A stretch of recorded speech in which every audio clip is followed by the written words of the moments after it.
ఆనంద తలనొప్పి అని చెప్పి తన రూమ్లో రెస్ట్ తీసుకొని నిద్రపోతూ ఉంటుంది. ఇక నిద్రపోతున్న టైం చూసుకొని కావాలని తన రూమ్లోకి వస్తుందన్నమాట ప్రీతి. ఒక క్యాండిల్ వెలిగించుకొని వచ్చి ఇలా అనుకుంటూ ఉంటుంది మనసులో, ఇంట్లో మహారాణిలా బతుకుతున్నావు, నీ నుదుటిన ఇలా దిక్కుమాలని చావు రాసిపెట్టినట్టుంది, ఏం చేస్తాం అని చెప్పి ఇక ఆనంద పడుకుంటూ ఉంటే అక్కడ కర్టన్స్కి అంతా నిప్పంటించేసి మెల్లగా రూమ్లో నుంచి జారుకుంటుంది ప్రీతి. ఇక అదే టైంకి ఇంటికి వస్తుంది శరణ్య. అత్తయ్యగారు ఏం చేస్తున్నారు అని చెప్పి హాల్లో ఉన్న లీలావతిని అడిగితే, అది ఆనందకి తలనొప్పిగా ఉందమ్మా, రూమ్లో నిద్రపోతుంది, రెస్ట్ తీసుకుంటుంది అనగానే, అవునా అని చెప్పి ఇక లీలావతి దగ్గరే కూర్చొని కాల్కి మసాజ్ చేస్తూ కూర్చుంటుందన్నమాట శరణ్య. మరోపక్క ఆనంద రూమ్లో ఇక మంటలంతా పెద్ద ఎత్తుగా అంటుకుపోతాయి అనమాట. ఇక ఆనందకి మెలకు వస్తుంది.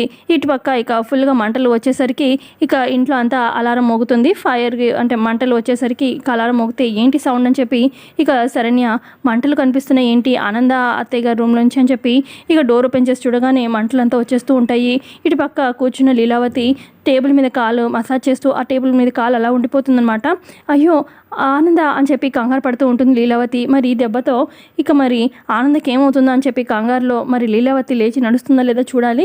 ఇక ఇటు పక్క సరే నేనేమో రూమ్లోకి రావద్దమ్మా, రావద్దు నువ్వు అని చెప్పి అంటూ ఉంటే, లేదా అత్తయ్య గారు నేను మిమ్మల్ని ఎలాగైనా కాపాడుకుంటాను అని చెప్పి మంటల్లోకి లోపలికి ఆనందాన్ని కాపాడడానికి వస్తూ ఉంటుందన్నమాట శరణ్య. మరి ఎలా కాపాడుతుందా లేదా చూడాలి.